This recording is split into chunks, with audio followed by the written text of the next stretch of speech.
Hello, Starbeams. Today I am coming in hot here to speak about archetypal energies and how they can be very supportive with you being a coach, healer, visionary, luminary, creative out there as a solopreneur.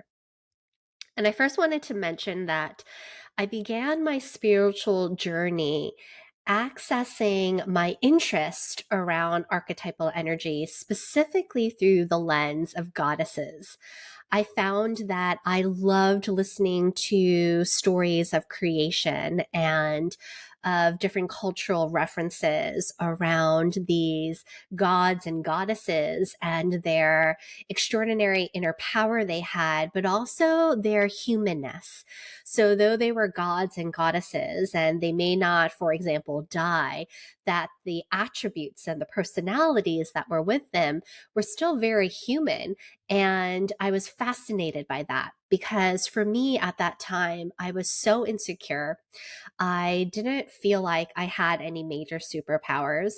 I was scared about life in general and didn't have the capacity to really get to know myself because I was so focused on this outwardly expression of my worth based on other people's feedback and my status in the world. And so when I finally started to recognize that my life was not joyous, that I really did not know myself in my late 20s, and I didn't want to continue living the way that I did, I read a lot about different goddesses and their stories, and it helped ignite in me this curiosity around why I was so fascinated by the different aspects of them, both the ways in which they were challenged as well as the extraordinary gifts that they had.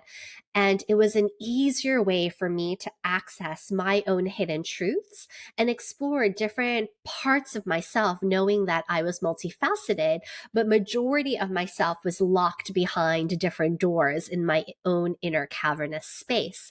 And so it gave me the opportunity and the permission to put on different types of energy, personalities, personas, to find my way and stretch my own ability of exploring who I was. And so let me explain briefly around the concepts of archetypes and how they help significantly with personal growth.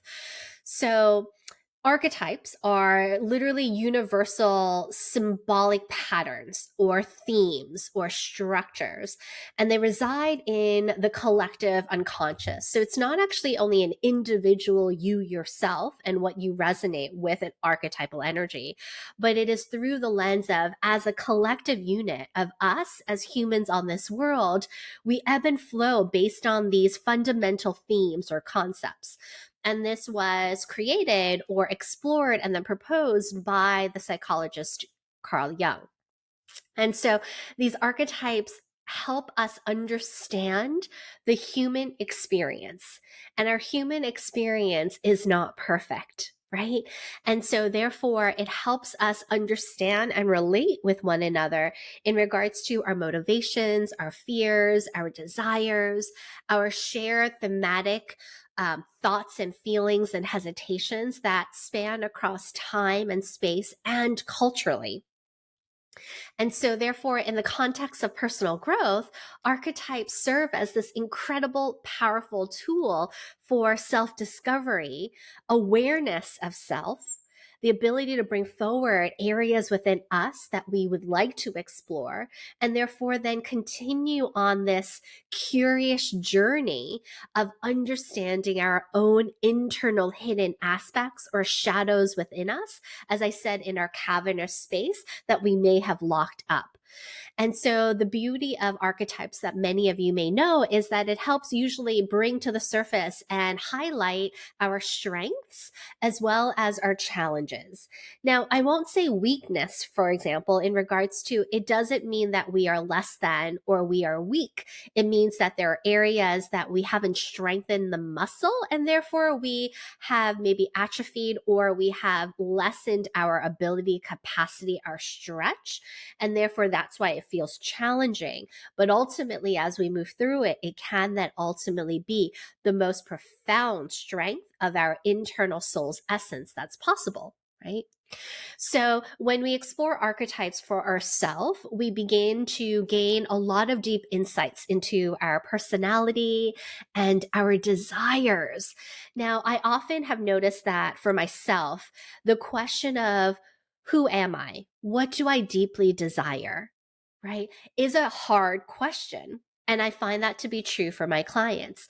We have been programmed so much in the space of us as folks that have been seen as less than or less privileged than. We have told to shut up. We have told to stay quiet. We have told to be grateful for what we have. We have been told to model based on someone else who has more power as to what it is that we deserve or what we can ask for. And therefore, yeah, it is super hard to say to ourselves and be very honest around what it is that we actually desire. What is it that we want in life? And therefore, that curious question that we as life coaches and healers get to support not only ourselves with, but with everyone else is this question of what is our life's purpose? Why are we here? What can we do to create more joy within our own experience? How can we be more radically self-responsible and aware? How do we start noticing through our sacred witness when we are in a conflict triangle of persecutor, rescuer, or victim, and therefore then in that process begin to understand our own patterns, our own space of the inability to grow and stress beyond what is currently there, and therefore creates that sense of barrier or stuckness. And when we are able to notice the patterns, right, what we realize as coaches is that when our clients be able to realize this, they start making different choices.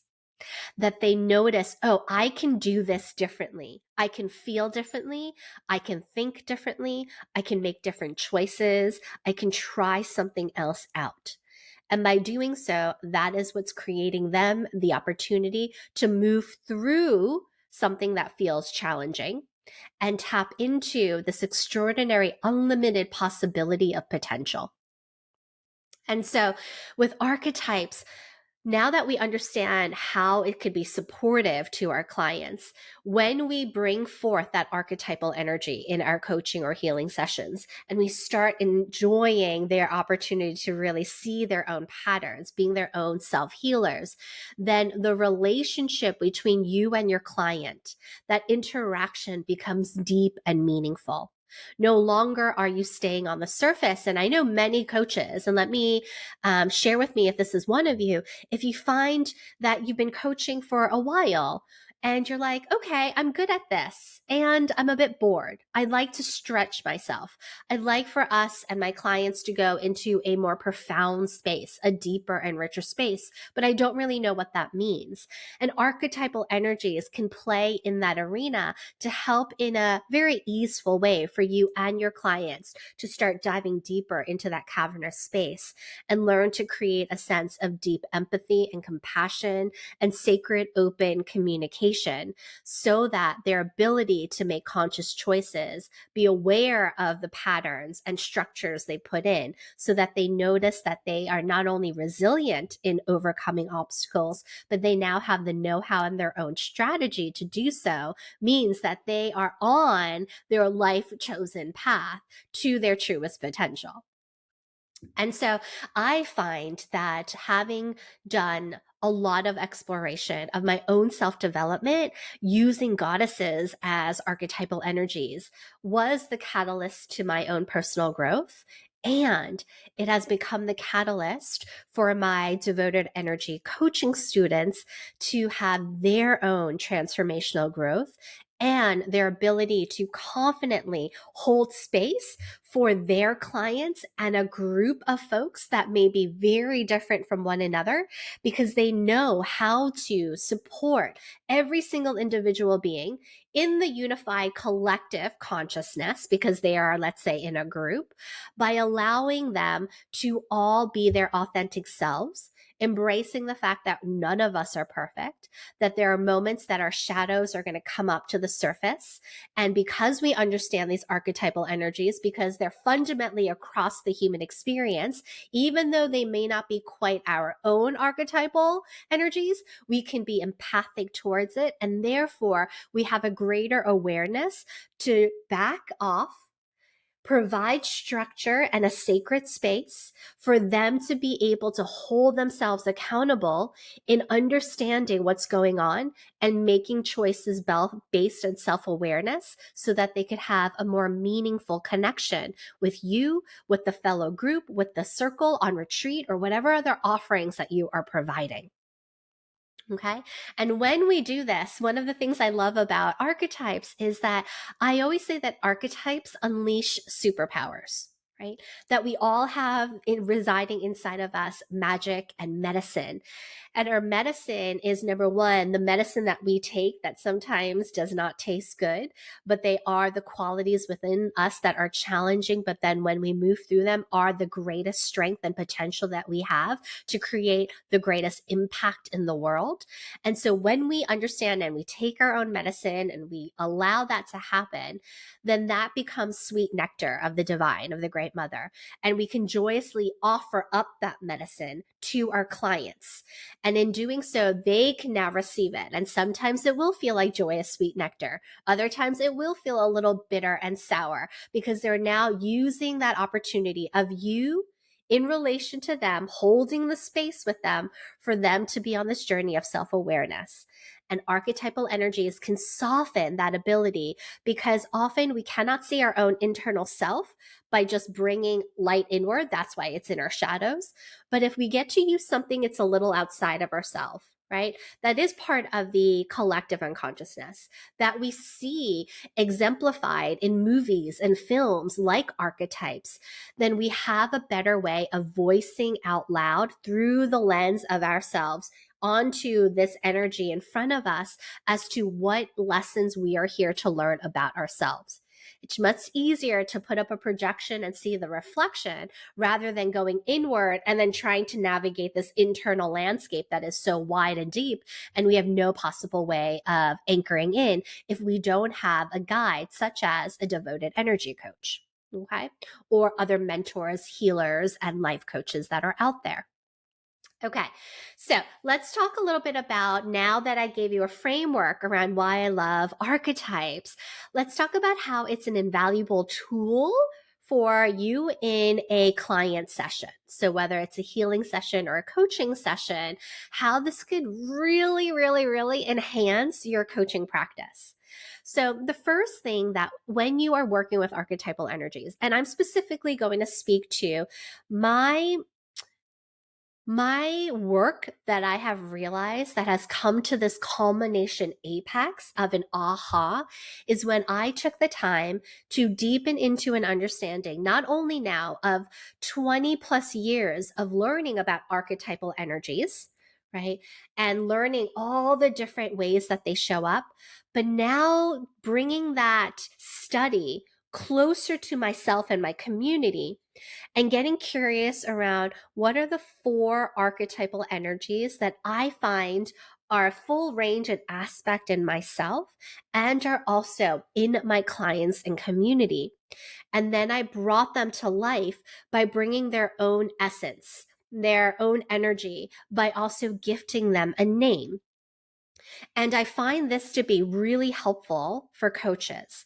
So if you are curious around creating and co-creating archetypal energies that are specifically geared towards you and your coaching practice, and they're not the well-known archetypes out there. So for a devoted archetype, they are compassionate healer, sovereign warrior, enchanting weaver, and prolific alchemist. So those are my 4. right? And those word choices were very specifically birthed through my self study of me and my study of my clients and my community. I went on this deep exploration. And because I now know these four archetypal energies, I know how to meet each of the archetypes when they show up in my client in a session. I now know how to meet a number of them if we're in a group setting. I know how to soften in to an archetypal energy that might be resistant. I know how to fiercely love and show up and be a advocate and have an archetypal energy step up if they're needing some of that, right? And so that has been super helpful, which is why clients return over and over again, because I have the ability to fully meet them in the energy of how they're showing up. And they do not have to be perfect or be nice or not have any emotions or have it together or, and there's none of that idea of needing to already have figured it out and perfectly show up as an ideal client. They can be as full as they want in all capacity in their emotional state, in their mental state, their physical state, and in their spiritual state. And that is due to the four devoted archetype energies. And so for each of you, my invitation is, what if you started to truly go on a study of your own archetypal energies for your coaching, for your healing sessions, right? When doing this, what happens is, one, you have a deeper understanding.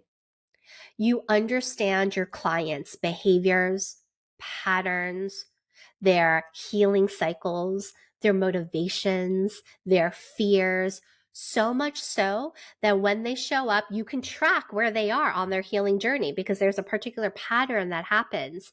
And you can help your clients gain so much insight in their core desires, fears, aspirations, hesitations, challenges, and core wounds. Okay. The other reason is that you can enter into your coaching session and begin to allow yourself to meet your client in a way that helps them feel seen, witnessed as a sacred space holder. So I don't mean that you have to pretend to be someone else, but rather consider the fact that when you are reaching out and hanging out with 5 different friends individually, the way you show up with one friend is sometimes very different than the way you show up with another friend, right? Or if you choose to do one activity, you might call one type of friend, but if you want to have a different kind of conversation, you might call up another. Same idea. Your energy is going to be different and matched based on the person that is in front of you, or even on Zoom.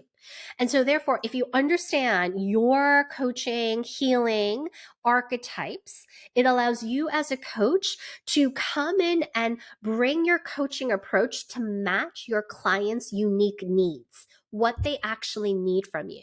That way, you're not just you. And therefore, what happens if you show up in one way and your client isn't feeling met, seen, or is vulnerable or tender or angry, and you show up the same way consistently, what happens?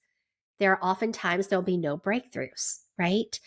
There is a give and take of energy, of feeling into and shifting slightly, therefore honoring your client. And so therefore, when you enter in, you can then bring forth your own different energy of how you show up, but also your coaching style and techniques differ. And so therefore, that's why I'm always curious around those that say they have, quote, a tried and true method that works only one way, because no one person is the same. So instead, you get to show up and you get to ask questions differently. You get to have different coaching techniques. You may do different types of healing based on what's happening. Therefore, it becomes almost this organic, customized experience that you and your client is having that's aligned with your client's archetypal energies, and therefore maximizing the effectiveness of the transformation through your coaching process, because your client is feeling held and they can soften into the experience. Okay. The other reason, number 3, is archetypal energies help coaches assist their client in understanding whatever limiting belief is actually causing the friction or the tension. And so in our humanness, we self sabotage all the time, right? We may grow and expand, and then we only go so much far, and then we start self sabotaging, or these patterns come up until we grow a little bit further, and then the patterns show up again, and then it grow a little further. And so often I find that sometimes coaches get frustrated. They're like, oh, my client has the same thing happening again. I can't seem to get them out of it. Or they may say them to themselves, I'm such a shitty coach because I can't seem to help this client move through the same pattern that comes on over and over again. I would say and argue that it's not actually the same thing over and over again. It's a slightly different version. And so by recognizing the archetypal shadows, the limiting beliefs, the negative expressions that are coming out, because the reality of what's happening is an indicator that really beautifully that there's edge and growth that's possible. That's why it's showing up. And so as a coach, you can guide your clients to explore and transform these aspects and allow them to feel empowered instead of feeling ashamed that they're, quote, stuck or that they're not moving ahead or they're actually moving backwards, which is not the case. Okay. Next, the fourth reason why archetype energies is so great in coaching is that it helps provide a particular vocabulary and helps enhance communication with you and your clients. And so there's a more effective approach. What I mean by that is when I'm coaching a client or inside of leading luminary circles and retreats or devoted energy coaching schools, and I have my clients or otherwise known as students, I give them names, so they're luminaries and gems. I will point out the archetypal energies that are coming through. I'll talk about the different symbols or their tells or their tripwires or the particular story or language or the core wound or the metaphor that is showing up and how it represents and comes through based on that archetypal energy. And why that is so important is because it takes complex ideas or concepts, ones that you, quote, think in your brain, but you don't actually fully understand inside of you. So you will regurgitate spiritual jargon, but you don't actually take the moment to really feel it and understand it in relation to you. Because we use archetypal frameworks and we're using the same vocabulary and communication, their insights are able to be more profound because it's more personal.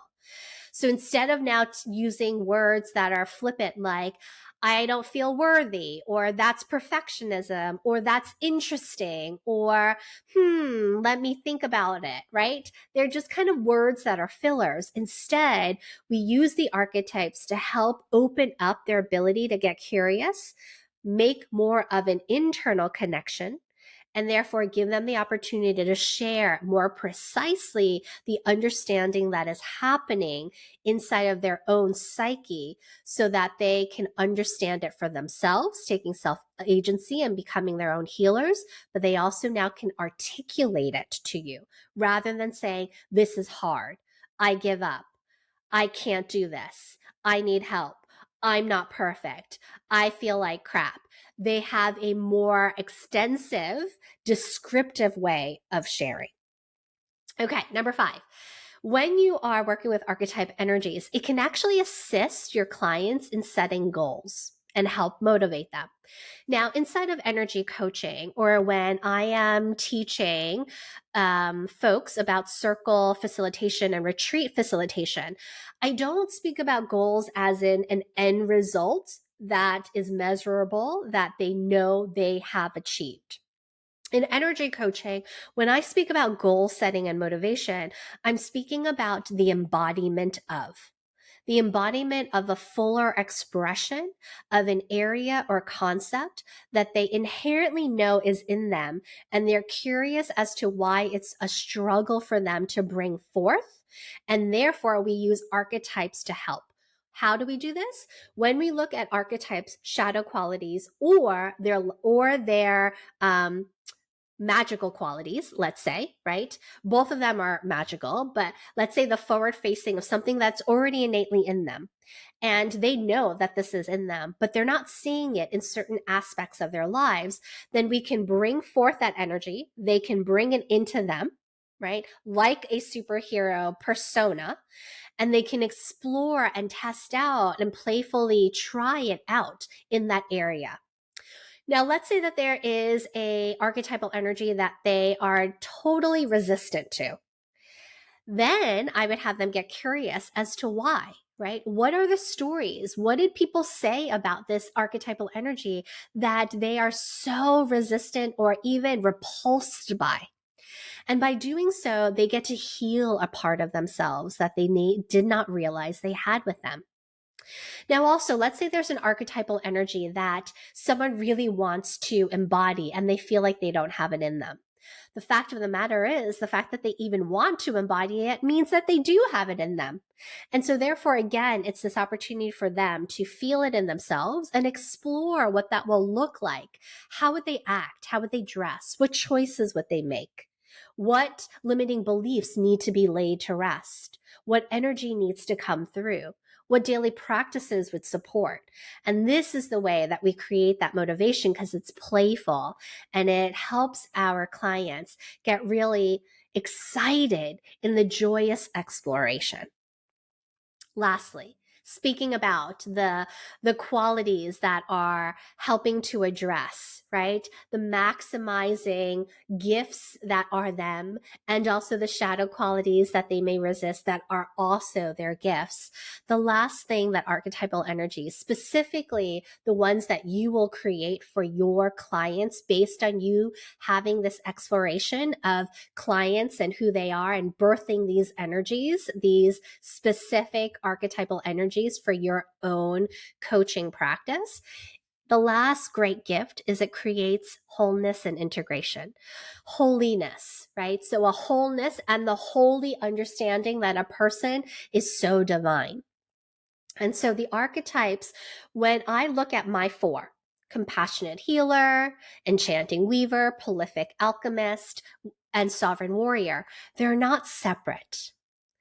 There may be some that are more forward facing, but on a journey that we take together inside of my group programs and retreats, when we begin to notice that we are all aspects of every single archetypal energy, we begin to notice that there are some areas where it's disharmonious, other areas where we have polarized and create a duality.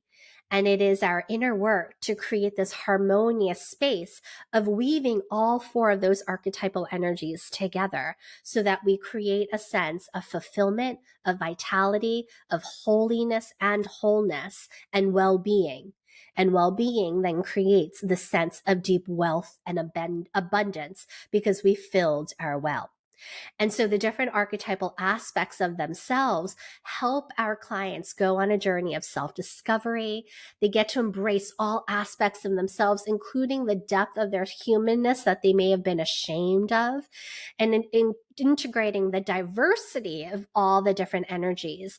And that helps to foster self-compassion and self-acceptance and empathy. And to be honest, for me, as a woman of color in the self-development spiritual industry, I want to see more of that. If I can see my clients begin to have a deep sense of acceptance and compassion and allowing diversity within their own self to ignite, then I hope that they can then open themselves up to being that diverse, inclusive space holder for all of the community around them. Okay, so those are the reasons that I enjoy archetypal energies so much. And I would love for you to consider, please, please, please, to join me either for a free 3-day archetype quiz challenge that will be starting very soon, or enter into creating a magical quiz. And the reason why is creating your magical quiz is not just about a quiz that ends up being a great lead generation where you can increase the amount of email subscribers.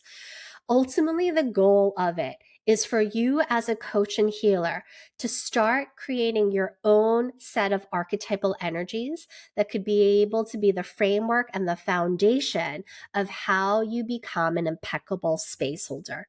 Because these archetypal energies you can use with your clients.